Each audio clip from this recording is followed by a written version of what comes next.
आज हम बात करने वाले हैं तुम्बाड़ मूवी के बारे में, जिसे IMDb पर मिले हैं 8.2 स्टार आउट ऑफ 10, जो कि काफी अच्छी रेटिंग होती है।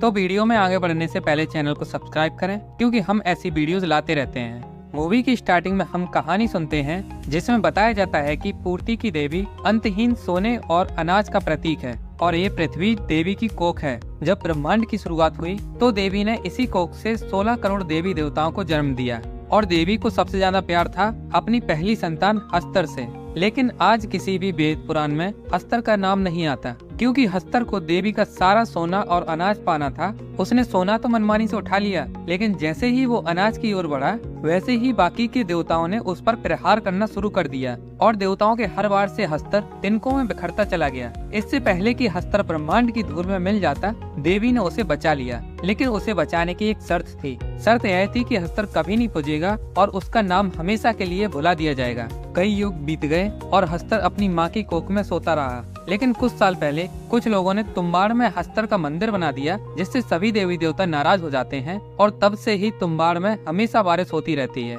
लेकिन हस्तर का श्राप मंदिर बनाने वाले लोगों के लिए वरदान होता है, जो कि हम मूवी में आगे जानेंगे कि कैसे इन लोगों के लिए हस्तर का श्राप एक वरदान होता है। तुम्बाड़ मूवी 3 चैप्टर्स में बटी हुई है, जिस पर हम अलग अलग बात करेंगे। चैप्टर 1 की शुरुआत सन 1918 में होती है, जहां हम 2 भाइयों को देख पाते हैं, जिनका नाम सदाशिव और विनायक रहता है। विनायक की मां सरकार नाम के जमींदार के यहाँ काम करती है और एक सोने के सिक्के के लालच में सरकार को सेक्सुअल प्लेजर भी देती है, जो सिक्का उसे कई सालों में कभी नहीं मिला। सोने का सिक्का देने से पहले ही सरकार की मौत हो जाती है, जिससे विनायक की मां को काफी दुख होता है और वो तुम्बाड़ को छोड़कर जाने का डिसाइड करती है, क्योंकि सरकार के यहाँ काम करने से ही उनका घर चल रहा होता है।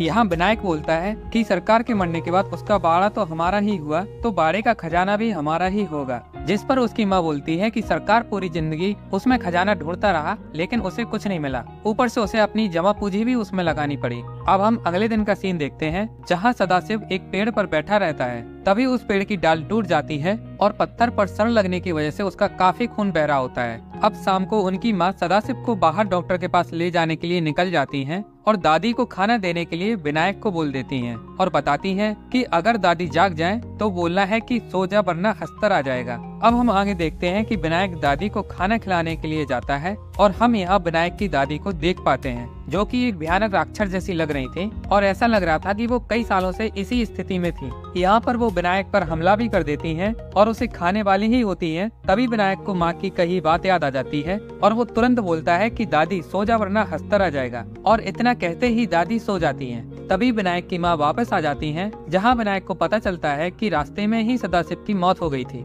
अब सदाशिव का अंतिम संस्कार किया जाता है और विनायक की माँ विनायक के साथ तुम्बाड़ छोड़कर चली जाती हैं। रास्ते में विनायक माँ को तुम्बाड़ न छोड़ने के लिए बोलता है और बोलता है कि दादी को टॉर्चर करके उससे खजाने के बारे में पूछेंगे। यहाँ हम लोग साफ साफ विनायक की खजाने को लेकर डेस्परेशन को देख पाते हैं और दूसरी तरफ विनायक की माँ सदाशिव की मौत से काफी दुखी हो गई थी और यहाँ उन्हें पश्चाताप हो रहा था कि अगर वो लालच न करती तो उनकी कहानी कुछ और होती। और हमें यहाँ पता चलता है कि विनायक का पिता भी लालची था, जिस वजह से उसके साथ कुछ अनहोनी हो गई थी। इन लोगों की तुम्बाड़ छोड़ते ही चैप्टर 1 खत्म हो जाता है। इसके बाद चैप्टर 2 शुरू होता है, जहाँ हमें 15 साल बाद की कहानी दिखाई जाती है। अब विनायक जवान हो जाता है और वो वापस तुम्बाड़ आता है, जिसके बाद वो अपनी दादी से मिलने जाता है, जो कि जिंदा तो होती हैं, लेकिन पूरी तरह पेड़ में बदल जाती हैं और उनकी बॉडी से ही कई सारी ब्रांचेस निकल जाती हैं, जो कि पूरे घर में फैली हुई रहती हैं। यहाँ विनायक दादी से खजाने के बारे में पूछता है। स्टार्टिंग में दादी लालच न करने का बोलती हैं, लेकिन दादी को भी मुक्ति चाहिए होती है, इसलिए वो विनायक को खजाने के बारे में बता देती हैं। जिसके बाद दादी को मुक्ति दिलाने के लिए विनायक दादी के पेड़ में आग लगा देता है, जिससे दादी को मुक्ति मिल जाती है। अब हम देखते हैं कि विनायक यहाँ काफी महीनों तक खजाना ढूंढता है और आखिर में खजाने की गुफा को ढूंढने में सफल हो जाता है। दूसरी तरफ हमें पुणे शहर का सीन दिखाया जाता है, जहाँ विनायक की वाइफ ने आटा पीसने का काम स्टार्ट कर दिया था, क्योंकि विनायक कई महीनों से घर नहीं आया था, जिससे घर की हालत बहुत खराब हो गई थी। अब यहाँ विनायक वापस आ जाता है और उसे घर की हालत के बारे में पता चलता है। इसके बाद विनायक मुंशी के यहाँ जाता है और एक मुद्रा को बेचता है, जो कि 100 रुपए की होती है, और 38 रुपए अपना कर्ज चुका देता है। मुंशी के पूछने पर विनायक इस मुद्रा को अपनी पुश्तैनी मुद्रा बताता है, क्योंकि मुंशी यहाँ थोड़ा डर रहा होता है कि कहीं किसी को मारकर तो मुद्रा नहीं लाया। जिसके बाद विनायक 3 और मुद्रा मुंशी को बेच देता है। अब विनायक का ये सिलसिला चलता रहता है और अब उसका तुम्बाड़ आना जाना लगा रहता है और एक टाइम बाद विनायक मुंशी को ही उधार देने लगता है। कुछ दिन बाद मुंशी की जान पहचान वाला एक ब्रिटिश ऑफिसर मिलता है जो बताता है कि उसका 1 महीने में ट्रांसफर होने वाला है, और जाने से पहले वो ऑफिसर मुंशी को जमीन बेचने का प्रस्ताव रखता है। लेकिन यहाँ मुंशी को वो जमीन खरीदने के लिए बहुत सारे पैसों की जरूरत पड़ती है, इसलिए वो विनायक को सोने के धंधे में पार्टनर बनाने की कोशिश करता है, लेकिन विनायक उसे मना कर देता है। और अब मुंशी डिसाइड करता है कि वो खुद ही तुम्बाड़ जाएगा और सारा सोना लेकर आएगा। जिसके बाद मुंशी विनायक के यहाँ एक विधवा लड़की को लाता है, जिससे कि विनायक कुछ दिन उसके साथ ही रहे और वो खुद तुम्बाड़ जाकर सोना निकाल लाए। और होता भी कुछ ऐसा ही है, लेकिन वो लड़की 100 रुपए के बदले विनायक को मुंशी की सच्चाई बता देती है। अब हमें दिखाया जाता है कि मुंशी तुम्बाड़ पहुंच गया है और सरकार के बारे में खजाने को ढूंढने लगता है, जहां विनायक उसे छुपकर देख रहा होता है और उसके माइंड में कुछ अलग ही प्लान चल रहा होता है। इसके बाद विनायक उस गुफा में जाता है और सोने के सिक्के लेकर वापस आता है। हम यहाँ ये नोटिस कर पाते हैं कि विनायक एक टिफिन साथ लेकर गया था, लेकिन लौटते समय उसके पास वो टिफिन नहीं था। विनायक के वापस आने के बाद मुंशी उस गुफा में एंटर करता है और हम यहाँ देख पाते हैं कि ये गुफा अंदर से एक जिंदा गर्भ की तरह लगती है, और यहाँ तक कि हम पेट की नसों को भी नोटिस कर पाते हैं। इसके बाद मुंशी यहाँ विनायक का रखा हुआ टिफिन खोलता है, जिसमें एक आटे की गुड़िया रखी रहती है, और यहाँ टिफिन खोलते ही कोई मुनीम को उठा ले जाता है। इसके बाद विनायक वापस गुफा में आता है और हम यहाँ देखते हैं कि वो यहाँ आकर सबसे पहले मुनीम को देखता है, जहाँ मुनीम इस गर्भ के अंदर फंसा हुआ रहता है। जिसके बाद आटा से वो एक घेरा बनाता है और खुद उसके बीच में रहता है। तभी फिर अपने साथ लाया हुआ एक टिफिन खोलता है, जिसमें भी आटे से बनी हुई एक गुड़िया रहती है। टिफिन को खोलते ही हस्तर यहाँ आ जाता है और विनायक आटे की गुड़िया फेंक देता है, जिसे हस्तर उठाता है और खाने लगता है। तभी विनायक आता है और हस्तर की पोटली से कुछ सोने के सिक्के गिरा देता है और जमीन से कुछ सोने के सिक्कों को बटोरता है। जाते जाते वो मुंशी को जला देता है, जिससे उसे मुक्ति मिल जाती है। गुड़िया खाने के बाद हस्तर विनायक को पकड़ने के लिए दौड़ता है, लेकिन विनायक तेजी से बाहर निकलता है और गुफा का दरवाजा बंद कर देता है। यहाँ पर चैप्टर 2 खत्म हो जाता है और यहाँ तक हमें क्लियरली पता चल जाता है कि तुम्बाड़ में हस्तर का मंदिर विनायक के पूर्वजों ने ही बनवाया था। इसलिए हस्तर का श्राप विनायक के खानदान के लिए हमेशा से आशीर्वाद बना रहा, क्योंकि हस्तर अनाज को अपनी मर्जी से छू नहीं सकता था जब तक कि कोई और उसे न दे। विनायक की दादी भी हस्तर से सोना चुराती थी और हस्तर के छूने से ही वो पेड़ में बदल गई। हस्तर जिसे भी छू ले वो अमर हो जाता है, लेकिन एक पेड़ में बदल जाता है। तुम्बाड़ में हस्तर के मंदिर की वजह से ही यहाँ के लोगों को आज भी देवताओं का कहर झेलना पड़ रहा है। और इसके बाद हम फाइनल चैप्टर में आ जाते हैं, जहाँ चैप्टर 2 के 14 साल बाद की स्टोरी बताई जाती है और अब तक भारत देश अंग्रेजों से आजाद हो गया था। अब हम विनायक को देखते हैं, जो धीरे धीरे बूढ़ा हो रहा था और उसकी रस्सी पर चढ़ने की रफ्तार भी धीरे हो गई थी। विनायक चारों ओर से लड़कियों से घिरा रहता था और सारे ऐशो आराम कर रहा था।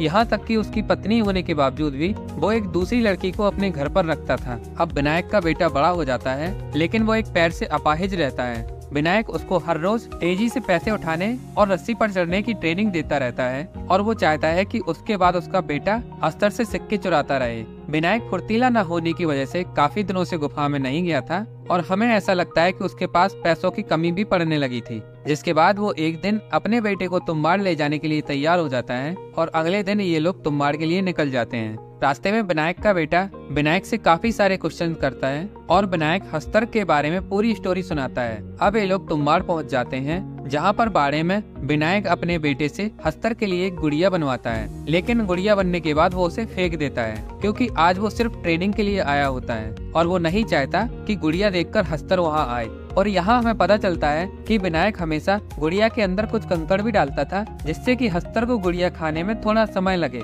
जिससे उसे पैसे उठाने में थोड़ा और समय मिल जाए। अब विनायक अपने बेटे को सारी बातें बता रहा होता है, जिसके बाद ये लोग गर्भ के अंदर चले जाते हैं और विनायक यहाँ सबसे पहले सूखे आटे से एक घेरा बनवाता है और वो इसके अंदर ही रहने के लिए बोलता है। यहाँ हम देखते हैं कि विनायक का बेटा इतना लालची होता है कि वो अपने पापा के मना करने के बाद भी आटे से बनी गुड़िया को अंदर ले आता है और गुड़िया को देखते ही हस्तर यहाँ आ जाता है, जिसके बाद विनायक तुरंत गुफा से बाहर निकलने लगता है। लेकिन यहाँ उसका बेटा हस्तर की पोटली से सिक्के चुराता है और वो भी सही समय पर गुफा से बाहर निकल जाता है। गुफा से बाहर निकलने पर विनायक उसे बहुत पीटता है, क्योंकि वो उसके मना करने के बाद भी गुड़िया को अंदर ले गया था। अब विनायक अपने बेटे को एक सोने का सिक्का देता है, जिसे वो अपने पास रख लेता है। इसके बाद हम देखते हैं कि विनायक का बेटा अपने पापा से एक कदम और आगे निकलता है और उसे अभी से लड़कियां भी चाहिए होती हैं। यहाँ तक कि वो पापा का दिया हुआ एक सिक्का भी एक लड़की को दे देता है। कुछ दिन बाद विनायक को पता चलता है कि अब तुम्बाड़ की जमीन सरकार ने ले ली है और उसका बाड़ा भी उसके पास नहीं रहेगा। जिससे वो काफी निराश हो जाता है, क्योंकि एक हफ्ते बाद उसका बाड़ा सरकार के पास चला जाएगा और सरकार उसमें हमेशा के लिए ताला लगा देगी। एक दिन विनायक अपने बेटे को ये सारी बातें बताता है तो उसका बेटा आइडिया देता है कि क्यों ना हस्तर की पूरी पोटली ही चुरा ली जाए, जिस पर विनायक बोलता है कि इसमें तो काफी वक्त लगेगा। तब उसका बेटा बोलता है कि हम ढेर सारी गुड़ियां ले जाएंगे और हस्तर एक गुड़िया खाएगा तो हम दूसरी गुड़िया फेंक देंगे, जिससे हमें काफी वक्त मिल जाएगा और हम उसकी पोटली चुराने में कामयाब हो जाएंगे। अब ये दोनों लोग पूरी तैयारी के साथ तुम्बाड़ जाते हैं और गुफा में एंटर करने से पहले हर दरवाजे पर आटे का एक घेरा बना देते हैं। जिसके बाद ये लोग गुफा में एंटर कर जाते हैं और हस्तर को देने के लिए ये सारी गुड़ियां बाहर निकालते हैं। लेकिन यहाँ एक ट्विस्ट होता है कि जितनी गुड़ियां ये लोग हस्तर के लिए बाहर निकालते हैं उतने ही हस्तर इन लोगों के सामने आ जाते हैं, यानी कि एक गुड़िया पर एक हस्तर। अब ये लोग जैसे ही एक गुड़िया फेंकते हैं उसे खाने के लिए बहुत सारे हस्तर एक साथ टूट पड़ते हैं, जिससे इन लोगों को इतना टाइम नहीं मिल पाता कि ये लोग पोटली चुरा सकें या फिर इस गुफा से बाहर जा सकें। अब इन लोगों को ऐसे ही यहाँ काफी टाइम हो जाता है और विनायक का बेटा यहाँ पर सो जाता है। जिसके बाद विनायक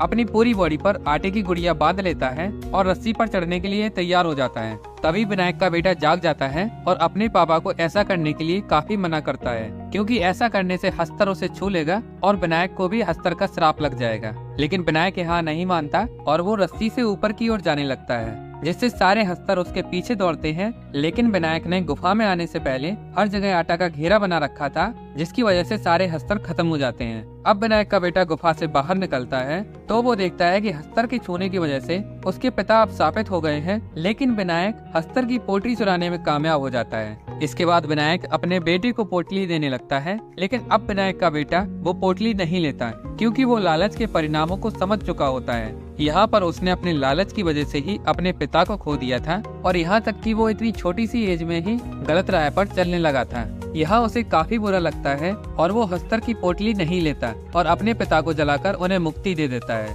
इसके बाद वो यहाँ से चला जाता है और यहीं पर मूवी खत्म हो जाती है। बेसिकली ये मूवी हमें लालच के परिणामों के बारे में बताती है, जिसमें हम सबसे पहले हस्तर को देखते हैं जिसने लालच किया और उसकी वजह से उसे सदियों तक भूखा रहना पड़ा और तभी कुछ खा सकता था जब कोई और उसे खाना ऑफर करे। उसके बाद विनायक के पूर्वजों ने लालच किया तो उसका परिणाम पूरे तुम्बाड़ को झेलना पड़ा, क्योंकि तुम्बाड़ में हमेशा बारिश होती रहती है, जिसकी वजह से वहाँ पर रह पाना बहुत मुश्किल होता है। जिसके बाद लालच की वजह से ही विनायक की दादी शापित हुई और सिर्फ एक सोने के चक्कर में विनायक की माँ सरकार के यहाँ गलत काम करती थी, जिसकी वजह से गांव में उनकी कोई रिस्पेक्ट नहीं थी और सदाशिव की डेथ की वजह से उन्हें समझ आया और फिर उन्होंने तुम्बाड़ छोड़ने का डिसाइड किया। इसके बाद हम विनायक के लालच को तो जानते ही हैं और मुंशी ने भी अपनी जान लालच की वजह से ही गंवाई। दूसरी ओर विनायक के बेटे ने समझदारी दिखाई और एक सही रास्ते को चुना, लेकिन उसे भी कहीं न कहीं हमेशा अपने पिता की डेथ का अफसोस रहेगा। तो ये थी तुम्बाड़ मूवी की कहानी, और अगर आप इस मूवी को देखना चाहते हैं तो हाल ही में ये वापस से थिएटर्स में रिलीज हुई है, तो वहाँ पर आप इस मूवी को एंजॉय कर सकते हैं। और आपको ये वीडियो कैसी लगी कमेंट करके जरूर बताएं और चैनल को सब्सक्राइब करें, क्योंकि हम ऐसी वीडियोस डेली लाते रहते हैं।